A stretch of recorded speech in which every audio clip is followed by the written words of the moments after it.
جی بسم اللہ الرحمن الرحیم۔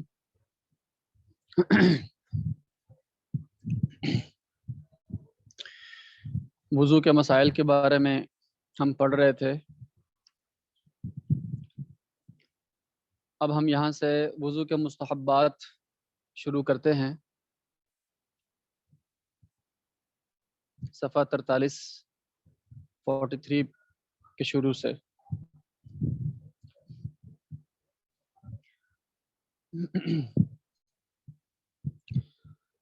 وضو کے وہ اعضاء، یہ وضو کے مستحبات شروع کر رہے ہیں۔ وضو کے وہ اعضاء جو دو ہیں، ان کے دھونے میں دائیں کو بائیں پر مقدم کرنا، یعنی ہاتھ دو ہیں، پاؤں دو ہیں، تو ان کے دھونے میں دائیں کو پہلے رکھنا، بائیں کو بعد میں رکھنا۔ ہاں جو ایک ہیں وہ تو ان کا تو دائیں بائیں ہے نہیں، جیسے چہرہ ہے تو وہ تو اکٹھے ہی دھلے گا، یعنی دائیں طرف شروع کرنا۔ دوسرا مستحب ہے گردن کا مسح کرنا، بالکل یعنی پیچھے کی سائڈ جو گدی سے نیچے ہے گردن، اس کا مسح کرنا، یہ بھی مستحب ہے۔ ناک میں پانی ڈالنے کے بعد ناک کو جھاڑنا، ناک میں پانی ڈالنا تو سنت ہے، لیکن اس کو جھاڑنا یہ مستحب ہے، یعنی سانس کے زور سے اس کو جھاڑنا یہ سنت ہے، یہ مستحب ہے۔ وضو کے آداب، وضو کے آداب سے مراد وہ مستحب چیزیں ہیں جو وضو میں تو داخل نہیں، لیکن وضو کے ساتھ ان کا تعلق ہے، یعنی مزید اس میں بہتری آ جاتی ہے ان چیزوں سے۔ وہ آداب جو نبی صلی اللہ علیہ وسلم سے منقول ہیں، یعنی جو نہ کرنے میں کوئی حرج نہیں ہے، کر لیں کبھی کبھی کر لیں تو ٹھیک ہے، نہ بھی کریں ساری زندگی بھی نہ کریں تو اس میں کوئی مسئلہ نہیں ہے، لیکن کبھی کبھی کر لیے جائیں تو اچھی بات ہے۔ وہ آداب: ہاتھ پاؤں کے حدود معینہ سے زیادہ دھونا، ہاتھ پاؤں جو ہیں، ہاتھ تو کوہنی تک دھونے کا حکم ہے اور پاؤں ٹخنوں تک دھونے کا حکم ہے، تو اس سے حدود معینہ سے زیادہ دھونا، یعنی نصف بازو تک اور نصف پنڈلی تک دھونا، مبالغہ کرنے کے لیے نا، یعنی کوہنی سے کافی اوپر تک، کندھے کے قریب تک، یعنی کوہنی اور کندھا جو کوہنی سے لے کر کندھے تک کی جو جگہ ہے اس کے سینٹر تک دھونا، یہ آپ صلی اللہ علیہ وسلم سے ثابت ہے۔ اسی طرح ٹخنے سے اوپر نصف پنڈلی تک دھونا بہتر ہے اس میں، کیونکہ آپ صلی اللہ علیہ وسلم نے فرمایا نا کہ اعضائے وضو، قیامت والے دن اعضائے وضو والے جو لوگ ہیں، میں اپنی امت کو اس طرح پہچانوں گا کہ ان کے وضو کے اعضاء چمک رہے ہوں گے، اور اس میں پھر ترغیب فرمائی کہ تم خوب زیادہ جو ہے نا مبالغہ کیا کرو دھونے میں، تو وہاں پر یہ ہے کہ اس میں جو حدود معینہ ہے اس سے زیادہ انسان وضو میں دھو لیا کرے۔ دوسرا ادب یہ ہے کلی کرنے اور ناک میں پانی ڈالنے کے لیے دائیں ہاتھ کو میں پانی لینا اور ناک کو بائیں ہاتھ سے صاف کرنا، پانی دائیں ہاتھ سے ڈالنا ہے اور ناک کو صاف بائیں ہاتھ سے کرنا۔ نمبر 3، اعضاء کو دھونے سے پہلے ان پر گیلا ہاتھ پھیرنا، ہمارے ہاں تو اصل میں ٹونٹی ہوتی ہے، تو وہ مسلسل پانی چل رہا ہوتا ہے، اس کے نیچے اگر آپ بازو کریں گے، ہاتھ پھیر دیں گے تو ساتھ ہی ہاتھ بھی پھر جائے گا اور پانی بھی پھر جائے گا۔ لیکن اگر کسی برتن سے وضو کر رہے ہیں، جیسے عام علاقوں میں جاتے ہیں، پہاڑی علاقوں میں جہاں پانی کم ہوتا ہے جیسے، تو وہاں پر چلوں میں پانی لے کر وہ پورے بازو پہ گراتے ہیں، پھر اس طرح، تو اس صورت میں پہلے گیلا ہاتھ پھیر لیا جائے، تاکہ اگر اوپر سے پانی ڈالیں تو وہ جو ہے نا وہ صحیح طرح جسم کے اوپر پھر جائے۔ خشک جسم کے اوپر پانی ڈالنے سے وہ اس طرح نہیں پھرتا جس طرح تر جسم کے اوپر پھرتا ہے، تو عام حالت میں بھی پہلے گیلا ہاتھ پھیر لینا یہ بہتر ہے، ادب ہے۔ نمبر 4، وضو کے بعد میانی یعنی شلوار وغیرہ کی رومالی پر پانی کا چھینٹا پھیر لینا، چھینٹا ڈالنا، یعنی جو ہے نا وہ سامنے کا حصہ ہوتا ہے شلوار کا، سامنے کا حصہ سینٹر سے، وہاں پانی کا چھینٹے مار لینا تھوڑے سے۔ ان سے یہ ہوتا ہے کہ بعض دفعہ انسان کو وہم ہو جاتا ہے کہ بعد میں کہ میرے پیشاب کے قطرے تو نہیں آ رہے، یہ مجھے گیلا گیلا کیا محسوس ہو رہا ہے، بعض دفعہ انسان واش روم سے ہو کر آتا ہے تو اس کو یوں بھی محسوس نہ ہو، اس کو وہم نہ ہو، تو وہ چھینٹے ڈال لے گا نا، وہ یہ کہے گا کہ یہ تو میں نے خود ڈالے ہیں، ان سے کیا مسئلہ ہے، تو یہ ڈال لینا بھی جو ہے نا وہ ثابت ہے۔ اسی طرح نمبر 5، اگر روزہ دار نہ ہو تو وضو سے فارغ ہو کر وضو کا بچا ہوا سارا یا کچھ پانی کھڑے ہو کر پینا، ہاں وضو سے بچا ہوا پانی کھڑے ہو کر پینا۔ بیٹھ کر پیے گا تو اس سے بھی استحباب حاصل ہو جائے گا، یعنی بیٹھ کر پیے گا پھر بھی ٹھیک ہے، لیکن حضرت علی رضی اللہ تعالیٰ عنہ سے منقول ہے کہ انہوں نے کھڑے ہو کر پانی پیا۔ یہ بھی اس صورت میں تو بالکل صادق آ جائے گا جس صورت میں برتن سے وضو کر رہے ہیں، کوئی لوٹا ہے صاف ستھرا جس سے وضو کر رہے ہیں اور اس میں پانی بچ گیا تو کھڑے ہو کر وہی پانی پی لیا. تو لیکن ہمارے ہاں تو یہ سلسلہ نہیں ہوتا، ہم عام نل سے وضو کرتے ہیں، ٹینکی ہوتی ہے پیچھے پوری، وہ تو پینے لگ جائیں وہ تو ختم ہی نہیں ہوگی. تو اس میں صرف یہ ہے کہ جس قدر ایک دو گھونٹ بندہ پی لے تو وہ اس سے کھڑے ہو کر اس نیت سے پی لے تو اس کو بھی ادب حاصل ہو جائے گا، استحباب حاصل ہو جائے گا. نمبر 6، جب وضو کر چکے تو 2 رکعت نماز تحیۃ الوضو پڑھنا، یہ بھی ادب ہے، پڑھ لینے چاہیے تحیۃ الوضو، بلکہ غالباً امام شافعی رحمہ اللہ کے نزدیک تو واجب کے درجے میں ہے، یا کسی اور امام کے نزدیک بہرحال، یعنی کہ بہت زیادہ ثواب ہے اس کا، نماز وضو کے بعد تحیۃ الوضو پڑھنا 2 رکعت نفل. نمبر 7، وضو کے دوران اور وضو سے فارغ ہو کر مسنون اور منقول دعائیں پڑھنا، ان کا بیان آگے آتا ہے، یہ بھی آداب میں سے ہے، پڑھنی چاہیے، بلکہ روزانہ ہر جب بھی وضو کریں پڑھنی چاہیے، دعائیں آگے آ رہی ہیں. نمبر 8، انگوٹھی کو ہلانا، یعنی یہ اس صورت میں ہے جب بالکل پانی پہنچ چکا ہے، یقینی طور پر پانی پہنچ چکا ہے، لیکن اس کے باوجود انگوٹھی کو ہلا لینا، یہ ادب میں سے ہے، تاکہ ایک شکل ایسی بن جائے کہ ہر چیز اچھی طرح مبالغہ کیا ہے وضو کرنے میں. آگے بھی آداب ہی آ رہے ہیں، وہ آداب جن کو سلف صالحین نے پسند کیا ہے، یعنی احادیث وغیرہ سے تو ثابت نہیں ہوں گے لیکن سلف صالحین نے کیا ہے. نماز کے وقت سے پہلے وضو کرنا، پہلے سے تیاری کر کے رکھنا کہ بھئی نماز کا وقت نہیں آیا ابھی لیکن پہلے سے وضو کر کے رکھنا، یہ سلف صالحین نے اس کو پسند کیا ہے. نمبر 2، کان کے مسح کی چھنگلیاں کا سرا بھگو کر کان کے سوراخ میں ڈالنا، یعنی کان کا جب مسح کرنا ہے تو شہادت کی انگلی سے تو صرف کان کا جو اوپری حصہ جو نظر آ رہا ہے اندر کی طرف سے جو نظر آ رہا ہے وہاں پھیر دی، لیکن جو چھوٹی انگلی ہے اس کو بھگو کر کان کے سوراخ میں ڈال کر اچھی طرح صاف کرنا ہے، اس کو بھی سلف صالحین نے پسند کیا ہے. نمبر 3، انگوٹھی، چھلے، چوڑی، کنگن وغیرہ کو اگر ڈھیلے ہوں کہ بغیر ہلائے بھی ان کے نیچے پانی پہنچ جائے تب بھی ان کو ہلانا. انگوٹھی یہ گھڑی مثلا کھلی ہے اور مجھے پتا ہے کہ اس کے نیچے پانی پہنچ گیا لیکن اس کے باوجود اس کو ہلا لینا، یہ جو ہے نا وہ سلف صالحین نے اس کو کیا ہے. آگے وضو کے مکروہات، جن چیزوں سے بچنا چاہیے. چہرہ دھوتے وقت پانی کا چھینٹا زور سے مارنا، اس سے بچنا چاہیے. ساتھ والے جو وضو کر رہے ہیں ان کو پریشان کرنا، اتنے زور سے چھینٹا مارا کہ جو ساتھ وضو کر رہا ہے وہ ایک دم اس کو طرف دیکھ رہا ہے، یار یہ کیا کر رہا ہے، یہ غلط بات ہے، کسی کو تکلیف نہیں پہنچانی چاہیے. نمبر 2، چہرہ دھوتے وقت اپنے منہ اور آنکھوں کو زور سے بند کرنا. زور سے بند کر لیا منہ، زور سے بند کر لی آنکھیں تو ہو سکتا ہے آنکھوں میں کوئی جگہ خشک رہ جائے، تہ بن جاتی ہے نا آنکھوں میں، اور ہونٹ بند کر لی ہے، ہو سکتا ہے کہ جس عضو کو دھونا فرض ہے ضروری ہے وہ چھپ جائیں، تو اس لیے ایسا نہیں کرنا چاہیے. نارمل جو حالت ہوتی ہے ویسے ہی اس کو منہ کو بند کرنا چاہیے اور آنکھوں کو بند کرنا چاہیے. منہ پہ پانی ڈالتے وقت بھی ہاتھوں میں چلو پانی جب بھر لیا تو پیشانی کی طرف سے آرام سے گرانا چاہیے اور ہاتھ پھیر کر اس پانی کو نیچے لے آنا چاہیے، چھینٹا زور سے نہیں مارنا چاہیے منہ پر. اچھا، نمبر 3، وضو کے اعضاء دھونے اور مسح کرنے میں دوسرے سے بلا عذر مدد لینا. البتہ اگر خود دھوئے صرف پانی دوسرے سے ڈلوائے تو اس میں کراہت نہیں، یعنی وضو کسی اور سے کروا رہا ہے، خود کر سکتا ہے ٹھیک ٹھاک ہے کوئی مسئلہ نہیں ہے، تو کسی اور سے وضو کروا رہا ہے یہ مکروہ ہے، یعنی پانی بھی وہ ڈال رہا ہے اور ہاتھ پاؤں بھی وہ دھو رہا ہے. حضرت صاحب ہاتھ آگے کر رہے ہیں اور دوسرا جو ہے نا وہ پانی بھی ڈال رہا ہے اور اوپر سے مل بھی رہا ہے، تو یہ مکروہ ہے. کوئی عذر ہے، کوئی بیماری ہے، کوئی مسئلہ ہے، وہ ایک الگ بات ہے. کوئی عذر نہیں، ٹھیک ٹھاک حضرت صاحب پاؤں آگے کر رہے ہیں اور دوسرا پانی ڈال رہا ہے اس کو مل بھی رہا ہے، دھو بھی رہا ہے، تو یہ مکروہ ہے. وہ وضو ہو جائے گا لیکن مکروہ ہے. ہاں پانی صرف دوسرے سے ڈلوائے، پانی کی اور ڈال رہا ہو اور ہاتھ پاؤں اگر خود دھوئیں تو اس میں کوئی مسئلہ نہیں، کوئی کراہت نہیں، یہ جائز ہے. یہ تو بہت سارے سلف صالحین سے بھی ثابت ہے. نمبر 4، فضول اور بلا ضرورت باتیں کرنا، اس سے بچنا چاہیے وضو میں. البتہ اگر کوئی ضرورت کی بات ہو تو مذائقہ نہیں، بالکل چپ کرنا بھی یہ نہیں کہ کوئی بات کر رہا ہے اور آپ جو ہے نا وہ ہونٹوں کے اوپر جو ہے نا وہ الفی لگا کے بیٹھے ہوئے بات ہی نہیں کر رہے، نہیں، ضرورت کی بات ہے تو جواب دیں، بات کرنے جائز ہے، کوئی مسئلہ نہیں. نمبر 5، ضرورت سے زیادہ پانی خرچ کرنا یا پانی میں بہت کمی کرنا کہ اچھی طرح دھونے میں دقت ہو.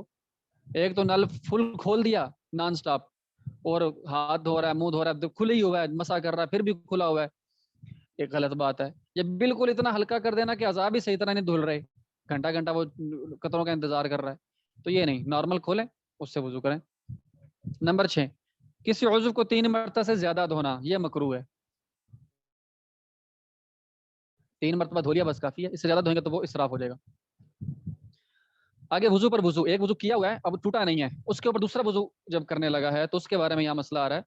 اگر ایک وقت وضو کیا تھا اور پھر دوسرا وقت آ گیا اور ابھی وضو ٹوٹا نہیں ہے تو اسی وضو سے نماز پڑھنا جائز ہے، اور اگر دوبارہ وضو کر لے گا تو بہت ثواب ملتا ہے۔ وضو ہے، نماز جائز ہے، دوسری بھی جائز ہے، تیسری بھی جائز ہے، لیکن ہر نماز سے پہلے وضو کرنا یہ بہت ثواب کی چیز ہے، بہت افضل چیز ہے۔ آپ صلی اللہ علیہ وسلم کا معمول تقریباً یہی تھا کہ آپ ہر نماز کے لیے وضو فرمایا کرتے تھے۔ مسئلہ، جب ایک دفعہ وضو کر لیا اور ابھی وہ ٹوٹا نہیں تو جب تک اس وضو سے کوئی عبادت نہ کر لے اس وقت تک دوسرا وضو کرنا مکروہ اور منع ہے۔ ایک جب وضو کر لیا کس مقصد کے لیے کیا؟ ایسی عبادت جس کے لیے وضو ضروری ہے وہ عبادت کرنی چاہیے، یعنی جیسے نماز پڑھنے کے لیے وضو ضروری ہے، نماز پڑھ لی، قرآن پاک پکڑنے کے لیے، چھونے کے لیے وضو ضروری ہے، یا کسی اور جگہ جہاں پر وضو ضروری ہے جس عبادت کے لیے نماز ہے یا قرآن پاک کو چھونا ہے، تو جب تک یہ نہیں کیے اس وقت تک اس کے بعد اس کے اوپر دوسرا وضو نہ کرے، بلکہ ان میں سے کوئی کام کر کر پھر کوئی اور وضو کرے۔ اس لیے اگر نہاتے وقت کسی نے وضو کیا ہے تو اسی وضو سے نماز پڑھنا چاہیے۔ بعض کو دیکھا نا کہ نہائے ہیں، انہوں نے سمجھا کہ ہم نے کوئی مستقل طور پر وضو نہیں کیا، باہر آ کے دوبارہ وضو کر رہے ہیں، تو یہ غلط بات ہے۔ نہا لیے ہیں، وضو ہو گیا، اب عبادت کریں، نماز پڑھیں، تلاوت کریں، اور اس کے بعد جب ٹوٹ جائے وضو یا کوئی اور عبادت کا ٹائم آ جائے پھر دوبارہ وضو کر لیں۔ اس کے ٹوٹے بغیر دوسرا وضو نہ کرے۔ ہاں اگر کم سے کم 2 ہی رکعت نماز اس وضو سے پڑھ چکا ہو تو دوسرا وضو کرنے میں کچھ حرج نہیں بلکہ ثواب ہے۔ تھوڑی سی عبادت کر لینا، بس وضو کا ادا ہو گیا، گویا کہ 2 رکعت ہی پڑھ لی، تحیت الوضو ہی پڑھ لی، پھر بھی اس کے بعد دوسرا وضو کرنا کوئی مسئلہ نہیں، مکروہ نہیں ہے۔ جب وضو کرتے وقت کی دعائیں، یہ دعائیں ہیں، ان کو یاد کرنا چاہیے۔ اللہم اغفر لی ذنبی ووسع لی فی داری وبارک لی فی رزقی، یہ وضو کرتے وقت کی دعا ہے۔ شروع میں تو بسم اللہ پڑھنا ہی ہے، وہ جیسے کہ وضو کے طریقے کے شروع میں آ گیا تھا، بسم اللہ پڑھنا، بسم اللہ والحمدللہ پڑھنا وغیرہ، پہلی دعا تو یہ ہے۔ نمبر 2، حضرت علی رضی اللہ تعالیٰ عنہ سے متعدد ضعیف طرق سے ہر عضو کے دھوتے وقت کی علیحدہ دعا منقول ہے جو عام دعاؤں کی کتابوں میں مل جاتی ہیں۔ یہ نہ ہر عضو دھونا، یعنی جب ہاتھ دھو رہا ہے اس کی مستقل دعا، کلی کر رہا ہے، ناک میں پانی ڈال رہا ہے، چہرہ دھو رہا ہے اس کی مستقل دعا، جیسے اللہم بیض وجہی یوم تبیض وجوہ تسود وجوہ، پہلی دفعہ دھونے کی الگ دعا، دوسری دفعہ تیسری دفعہ دھونے کی الگ دعا، دائیں ہاتھ دھونے کی الگ دعا، بائیں ہاتھ دھونے کی الگ دعا۔ یہ علی رضی اللہ سے منقول ہے لیکن وہ ضعیف ہیں، ان کو یہاں پر لکھا نہیں گیا، لیکن اگر کوئی یاد کر لے اور پڑھ لے کوئی گناہ کی بات نہیں ہے۔ لیکن اس کے علاوہ نمبر 3 میں آ رہا ہے کہ ہر عضو دھوتے وقت یہ پڑھے، اشہد ان لا الہ الا اللہ وحدہ لا شریک لہ واشہد ان محمد عبدہ ورسولہ، یہ بھی ہر عضو کے دھوتے وقت پڑھ لینی چاہیے۔ وضو سے فارغ ہو کر پڑھنے والی دعائیں ہیں وضو کے بعد کی۔ نمبر 1، اشہد ان لا الہ الا اللہ واشہد ان محمد عبدہ ورسولہ، مشہور ہے۔ نمبر 2، سورہ انا انزلنا پڑھنا، یہ بھی ثواب کی چیز ہے، انا انزلناہ فی لیلۃ القدر وما ادراک ما لیلۃ القدر، پوری سورت ہے۔ نمبر 3، یہ دعا پڑھنا کہ اللہم اجعلنی من التوابین واجعلنی من المتطہرین واجعلنی من عبادک الصالحین یحزنون۔ ترجمہ، اے اللہ کر دے مجھ کو توبہ کرنے والوں میں سے اور کر دے مجھ کو گناہوں سے پاک ہونے والوں میں سے اور کر دے مجھ کو اپنے نیک بندوں میں سے۔ آگے مسواک کا بیان۔ مسئلہ، وضو کے وقت مسواک کرنا سنت مؤکدہ ہے۔ سنت مؤکدہ کا مطلب اگر نہیں کرے گا، یعنی وضو میں کبھی مسواک کرتا ہی نہیں ہے اس کا ساری زندگی، یعنی جب بھی وضو کیا اس میں دانتوں کو صاف نہیں کیا تو سنت مؤکدہ چھوڑ رہا ہے، اس کو گناہ ملے گا۔ مستقل اس کی عادت بنا لینا چھوڑنے کی یہ گناہ کی بات ہے، لیکن اس کے درجے ہیں۔ پھر اگر مسواک نہیں ہے کسی کے پاس، انگلی پھیر لیں تو وہ بھی کافی ہو جاتی ہے، کپڑے سے دانت صاف کر لیں وہ بھی کافی ہو جاتے ہیں، وہ آگے باتیں آ رہی ہیں اس پر، لیکن من جملہ دانتوں کو صاف کرنا یہ سنت مؤکدہ ہے، اگر اس کو مستقل چھوڑے گا تو گناہ گار ہوگا۔ مسئلہ، مسواک چاہے وضو شروع کرنے سے پہلے کرے یا وضو میں کلی کرتے وقت، یعنی جب ہاتھ دھو لیے اس کے بعد جب کلی کی باری آتی ہے اس وقت کرے، دونوں طرح درست ہے۔ بہتر یہ ہے کہ جس کے دانتوں سے خون نکلتا ہو وہ وضو شروع کرنے سے پہلے، اور جس کے خون نہ نکلتا ہو وہ کلی کے وقت کرے. یعنی وضو شروع تو ہوگا نا ہاتھوں سے، اس سے بھی پہلے مسواک کر لے جس کے دانتوں سے خون آتا ہے، تاکہ مسواک کرنے سے جو خون ہوگا وہ نکل جائے گا، منہ صاف ہو جائے گا، اس کے بعد جب وضو کرے گا وہ ٹھیک ہو جائے گا. اور جس کا خون نہیں آتا وہ پہلے ہاتھ دھوئے، جب کلی کی باری آئے گی اس میں آ کے وہ مسواک کرے، یہ بہتر ہے. مسئلہ، جس کا پہلے سے وضو ہو اور مسواک کرنے سے اس کے خون نہ نکلتا ہو تو نماز شروع کرنے سے پہلے مسواک کرنا اس کے لیے مستحب ہے. صرف مسواک کرنا، یعنی وضو ہے اس کا، ایک نماز پڑھ لیا، یہ بات کر لی، وضو ہو، اس کے بعد اگلے نماز کا ٹائم آ گیا تو اس کے لیے صرف مسواک منہ میں پھیر لینا، یعنی مسواک بیٹھ کے کر لینا جو آگے طریقہ آ رہا ہے، وضو بے شک نہ کرے، وہ مستحب ہے، بہتر ہے. مسئلہ، مسواک کرنے کے کچھ مستحب مواقع یہ ہیں، بہتر مواقع جن میں مسواک کرنی چاہیے، یعنی دانت صاف کرنے چاہیے. وہ کیا ہیں؟ گھر میں داخل ہونے پر، کیونکہ انسان پھر گھر والوں سے گھلے گا، ملے گا، بچوں کے ساتھ کھیلے گا، بیٹھے گا، تو منہ سے اگر بو آ رہی ہوگی تو ان کو کراہت ہوگی. تو پہلا مستحب گھر میں داخل ہونے پر، لوگوں کے مجمع میں جاتے وقت، قرآن مجید کی تلاوت کے وقت، حدیث پڑھنے کے لیے، اور جماع سے پہلے، یعنی اہلیہ بیوی سے ملنے جانا ہے اس نے تو مسواک کر کے جائے، یہ نہ ہو کہ اس کو کراہت آئے، دانتوں کو صاف کر کے جانا چاہیے. آگے مسواک کرنے کا مستحب طریقہ،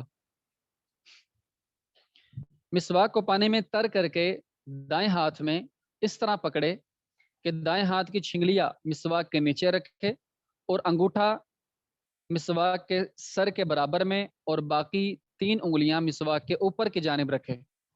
یعنی ٹوٹل 5 انگلیاں، جس میں سے چھوٹی انگلی اور انگوٹھا مسواک کے نیچے کی طرف آ گیا، اور 3 انگلیاں مسواک کے اوپر کی طرف. شہادت کی انگلی سے اور انگوٹھے سے مسواک کا سرا پکڑ لے گا تاکہ مسواک کرنے میں آسانی رہے. مٹھی باندھ کر نہ پکڑے، یوں یعنی 4 انگلیاں اوپر، انگوٹھا صرف نیچے، جس طرح مٹھی میں پکڑتے ہیں یوں نہ پکڑے. پھر داہنی طرف کے اوپر کے دانتوں پر ملتے ہوئے بائیں طرف لے جائے، اور پھر داہنی طرف کے نیچے کے دانتوں پر ملتے ہوئے بائیں طرف لے جائے، یعنی دائیں طرف سے شروع کرے، بائیں طرف، پہلے اوپر والے پھر نیچے والے. یہ ایک بار ہوا، یعنی ایک دفعہ دائیں سے بائیں اوپر والے چلے گئے اور ایک دفعہ دائیں سے بائیں نیچے والے دانت ہو گئے، یہ ایک دفعہ ہو گیا. 3 دفعہ اس طرح کرنا ہے. اسی طرح 3 بار کرے، اور ہر بار مسواک منہ سے نکال کر نچوڑے اور نئے سرے سے پانی میں ترک کر کے دوبارہ کرے. یعنی مسواک ایک دفعہ دانتوں میں پھیر لی، پہلے اوپر والے پھر نیچے والے، پھر نکال کے اس کو ٹوٹی کے نیچے ایک نچوڑ کر اچھی طرح نیا پانی لے، صاف پانی، پھر دوبارہ اسی طرح کرے، پہلے اوپر والے دانت صاف کرے، پھر نیچے والے، اور پھر تیسری دفعہ بھی پھر دوبارہ وہ اسی طرح مسواک کو صاف کر کے دھو کے نچوڑ کے پھر منہ میں ڈالے. مسواک کو دانتوں کی چوڑائی کے رخ، اچھا آگے، اور نئے سرے سے پانی میں تر کر کے دوبارہ کرے. زبان اور تالو کو بھی مسواک سے صاف کرے. زبان ہے اور تالو، اس کے اوپر بھی مسواک جو ہے نا وہ پھیرنی چاہیے. بلکہ آپ صلی اللہ علیہ وسلم تو اس قدر مبالغہ فرمایا کرتے تھے مسواک کا، حدیث میں آتا ہے کہ آپ صلی اللہ علیہ وسلم مسواک یوں کر رہے تھے، وَيَقُولُ عَا، جس طرح مسواک گلے میں جب لگتی ہے نا تو ایک آواز انسان کی نکلتی ہے، آ کی یوں کر کے آواز نکلتی ہے، تو آپ صلی اللہ علیہ وسلم کی یہ آواز بھی نکلتی تھی. اس قدر مسواک میں مبالغہ فرمایا کرتے تھے.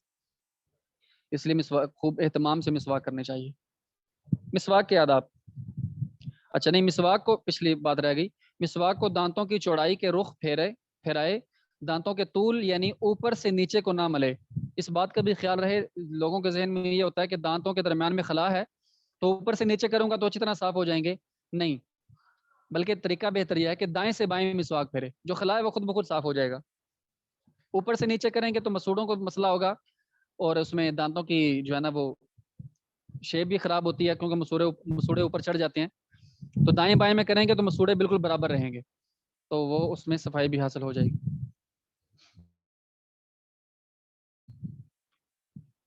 اچھا، مسواک کے آداب، افضل یہ ہے کہ پیلو کی جڑ کی ہو. آپ نے دیکھا ہوگا باہر جو عام طور پر جو مسواکیں بیچنے والے آتے ہیں ان کے پاس ایک مٹیالے رنگ کی، خاکی رنگ کی مسواک ہوتی ہے، مٹی کے رنگ کی، وہ پیلو کے جڑ کی ہوتی ہے، وہ جڑ کی مسواک ہوتی ہے. تو بہتر یہ ہے کہ اس کی مسواک ہو، یہ اقرب الی سنہ ہے. یعنی آپ صلی اللہ علیہ وسلم سے جس کے بارے میں ثابت ہے وہ تقریباً شاید یہی تھی یا اس جیسی مسواک تھی، پیلو کی جڑ کی ہو. یہ نہ ہو تو زیتون کی ہو، یعنی اگر یہ نہیں ملتے تو پھر زیتون کی مسواک ہو تو بہتر ہے. یہ بھی نہ ہو تو کسی تلخ درخت کی شاخ کی یا جڑ کی ہو. یعنی تلخ جو درخت کڑوا ہوتا ہے اس کے جو ہے نا وہ کر لینا چاہیے. کسی پھلدار درخت کی مسواک نہیں کرنی چاہیے. نمبر 2 مسواک چھنگلیا یا کسی انگلی کے برابر موٹی ہو. چھوٹی انگلی ہے اس کے برابر ہو یا کسی اور انگلی کے برابر موٹی ہونی چاہیے, بہت زیادہ موٹی نہ ہو. نمبر 3 نئی مسواک کا جب استعمال کیا جائے تو اس وقت اس کا طول ایک بالشت کا ہو, یعنی اس کی لمبائی ایک بالشت جو ہے نا اس کی طرف اس کی بقدر ہونی چاہیے. استعمال سے چھوٹی ہو جائے تو کچھ حرج نہیں, بعد میں چھوٹی ہو ہی جاتی ہے مسواک, لیکن شروع کرتے وقت ایک بالش کی ہونی چاہیے. نمبر 4 مسواک دائیں ہاتھ سے کرے. جی بائیں ہاتھ سے نہیں کرنے چاہیے, مسواک کے آداب یہی ہے دائیں ہاتھ سے کی جائے. نمبر 5 مسواک موجود ہوتے ہوئے انگلی اس کے قائم مقام نہیں ہو سکتی. ایک انسان کے پاس مسواک ہے تو وہ کہتا ہے میں انگلی پھیر کے گزارا کر لوں, تو اس کو مسواک کا ثواب بالکل ہی نہیں ملے گا. تو آپ کے ہے اگر مسواک تو پھر کریں, اگر نہیں ہے تو پھر آگے وہ آ رہی ہے, اگر نہیں ہے مسواک, لیکن اگر ہے تو پھر مسواک ہی کی جائے, انگلی نہ پھیری جائے. نمبر 6 اگر لکڑی کی مسواک نہ ہو یا کسی کے دانت ہی نہ ہو یا اس کے منہ میں تکلیف ہو تو مسواک کا ثواب حاصل کرنے کے لیے انگلی یا کھردرا کپڑا استعمال کر سکتے ہیں. مسواک نہیں ہے اگر کسی کے پاس تو انگلی استعمال کر لے اچھی طرح سے منہ صاف کرنے کے لیے, یا کھردرا کپڑا, کسی کے پاس رومال ہے مثلا ایسا, اس کو دوہرا تہرا کر لے, موٹا کر لے اس کو, اس کے ساتھ دانتوں پہ پھیر لے, تو اس سے بھی یہ چیز حاصل ہو جائے گی. ایسی صورت میں خواہ کسی بھی انگلی سے دانتوں کو ملے کوئی مذائقہ نہیں, انگلیوں میں سے جو مرضی انگلی دانتوں پر پھیر سکتا ہے, لیکن افضل یہ ہے کہ دونوں ہاتھوں کی انگشت شہادت سے ملے, یعنی شہادت کی انگلیاں جو ہے نا دائیں ہاتھ اور بائیں ہاتھ کی, ان سے ملے. یعنی پہلے بائیں ہاتھ کی انگشت شہادت سے ملے, پھر دائیں ہاتھ کی انگشت شہادت سے ملے. یعنی بائیں ہاتھ کی جو انگلی ہوگی وہ دانتوں کے رائٹ سائڈ پر لگے گی, دائیں طرف لگے گی, اور دائیں ہاتھ کی جو انگلی ہوگی وہ دانتوں کے بائیں سائڈ پر لگے گی. یعنی صفائی میں دایاں مقدم ہوگا, دائیں طرف کی صفائی پہلے حاصل ہو جائے گی اور بائیں طرف کی صفائی بعد میں, اور یہی مستحب ہے, بہتر طریقہ ہے. یہ تو 2 ہاتھوں سے اگر کرے تو اس کا یہ طریقہ ہے. اور اگر چاہے تو دائیں انگوٹھے اور دائیں انگشت شہادت سے اس طرح ملے, یعنی صرف دایاں انگوٹھا, دائیں ہاتھ کا انگوٹھا اور دایاں ہی شہادت کی جو انگلی ہے اس سے اس طرح ملے کہ پہلے دائیں ہاتھ کے انگوٹھے سے دائیں جانب اوپر اور نیچے ملے, اور پھر دائیں انگشت شہادت سے بائیں جانب اوپر اور نیچے ملے. یعنی انگوٹھا رائٹ سائڈ پر مل لے گا اور شہادت کی انگلی لیفٹ سائڈ پر الٹے ہاتھ پر الٹی طرف بائیں طرف اس کو مل لے گا. مسئلہ عورت مسواک پر قادر ہونے کے باوجود مسواک کے بجائے دنداسا یا سنوبر یا بطم کے درخت کی گوند چبا سکتی ہے. وہ گوند ہوتی ہے, وہ چبانے کے باوجود وہ پگھلتی نہیں ہے, جس طرح آج کل کے دور میں چنگم کہہ لیں, وہ چبانے کے باوجود پگھلتی نہیں ہے اور جتنا مرضی چباتے رہو اس کو.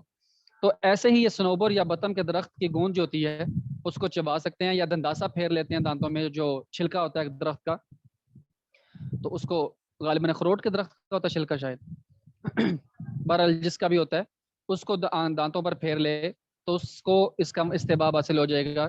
کیوں؟ آگے وہ اس کی وجہ بتا رہے ہیں. اچھا, جب یہ دنداسا وغیرہ کرے گی لیکن اس میں مسواک کی نیت کرے, یعنی نیت مسواک کی ہو, دانت صاف کر لے. اس رخصت کی وجہ یہ ہے کہ عورتوں کے مسوڑے مردوں کی بنسبت نازک ہوتے ہیں, عورتوں کے نازک ہوتے ہیں, اس لیے وہ مسواک اگر بار بار کریں گی, ہر وضو میں کریں گی اس طرح جس طرح مستحب طریقہ ہے, تو اس میں خطرہ ہے کہ کہیں ان کے مسوڑے چھل نہ جائیں, اس لیے ان کو اتنی رخصت دی گئی ہے. مسواک سے متعلق چند مکروہات, جو مکروہ چیزیں ہیں وہ کیا ہیں؟ لیٹ کر مسواک کرنا مکروہ ہے. مسجد میں مسواک کرنا, مسجد کے حدود کے اندر بیٹھا ہوا مسواک کرنا ہے, کیونکہ مسواک کے دوران منہ میں تھوک بھی آ جاتی ہے اور مسواک کے اوپر گندگی بھی لگ جاتی ہے. تو مسواک مسجد کی حدود میں نہیں کرنی چاہیے, جہاں وضو کی جگہ ہے وہاں کریں, جا کے وہاں بیٹھ کے آرام سے کی جا سکتی ہے. نمبر 3 مسواک کو زمین پر لٹا کر رکھنا. مسواک کر لیا اور کرنے کے بعد زمین پر لٹا کر نہیں رکھنا چاہیے, کھڑے کر کے رکھنی چاہیے, لٹا کر نہیں رکھنی چاہیے کیونکہ پھر وہ بعض دفعہ گندی ہو جاتی ہے. تو کھڑی کریں گے تو صرف ایک نیچے کا ایسا گندا ہوگا, اس کی کوئی پرابلم نہیں. نمبر 4 استعمال کے بعد نہ دھونا, یہ بھی مکروہ ہے. مسواک کو استعمال کے بعد دھو لینا چاہیے اور دھونے کے بعد کسی جگہ پر سخت جگہ پر ہلکا ہلکا مارنا چاہیے، اس کے ریشے الگ الگ ہو جائیں. یعنی مسواک کرلی کرنے کے بعد، استعمال کرنے کے بعد اس کو ٹونٹی کے نیچے یا پانی کے نیچے کر کے اس کے جو آگے برش بنا ہوتا ہے اس کو انگلیوں سے تھوڑا سا پھیر لیں تاکہ اس کے اندر اگر کوئی گند ہے، کوئی چیز ہے دانتوں سے نکلی وہ نکل جائے. اس کے بعد اس کو نچوڑ کر کسی سخت جگہ پر ہلکا ہلکا مار کر اس کے جس سے اس کے ریشے نا الگ الگ ہو جائیں گے. اگلے ٹائم میں وہ خشک ہوگی، جراثیم سے پاک ہوگی، پھر کرنی آسان ہوگی. تنبیہ: دانتوں کے برش یا منجن استعمال کرنے سے اتنا فائدہ تو حاصل ہوگا کہ دانت صاف کرنے کی فضیلت حاصل ہو جائے گی، لیکن لکڑی کی مسواک استعمال کرنے کی فضیلت حاصل نہ ہوگی. دیکھیں مسواک میں دو چیزیں ہیں، ایک دانت صاف کرنا اور ایک لکڑی کا استعمال، یعنی ہو بہو آپ صلی اللہ علیہ وسلم کی مشابہت اختیار کرنا. کسی نے برش کر لیا، کسی نے منجن استعمال کر لیا دانتوں کا جو ہوتا ہے، اس سے یہ ہوگا کہ دانت صاف کرنے کا استحباب تو حاصل ہو گیا، یعنی اس کے منہ سے بو ختم ہو گئی، صفائی. لیکن جو لکڑی کی اس مسواک استعمال کرنے کی فضیلت ہے نا خاص، وہ حاصل نہیں ہوگی. یہ کہ بھئی برش کر لیا تو مسواک کا ثواب پورا پورا مل گیا، یہ نہیں ہوگا. اچھا، لیکن لکڑی کی مسواک استعمال کرنے کی فضیلت حاصل نہ ہوگی، اور لکڑی کی مسواک کے ترک کو معمول بنا لینے میں سنت موقدہ کا ترک ہے، یعنی کبھی کرتے ہی نہیں ہے لکڑی کی مسواک کو، کبھی بھی استعمال ہی نہیں کرتے، تو یہ سنت کا ترک ہے. گویا کہ سنت پر ساری زندگی عمل ہی نہیں کیا. اس لیے کم از کم رکھنی چاہیے لکڑی کی مسواک، وہ بندہ کبھی کبھی کرے لیکن اس کو استعمال میں رکھنا چاہیے تاکہ اس کا بالکل ترک لازم نہ آئے.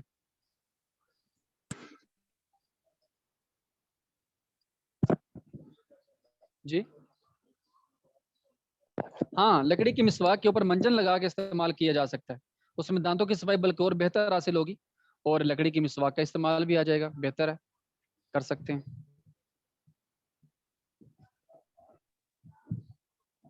جی ٹھیک ہے.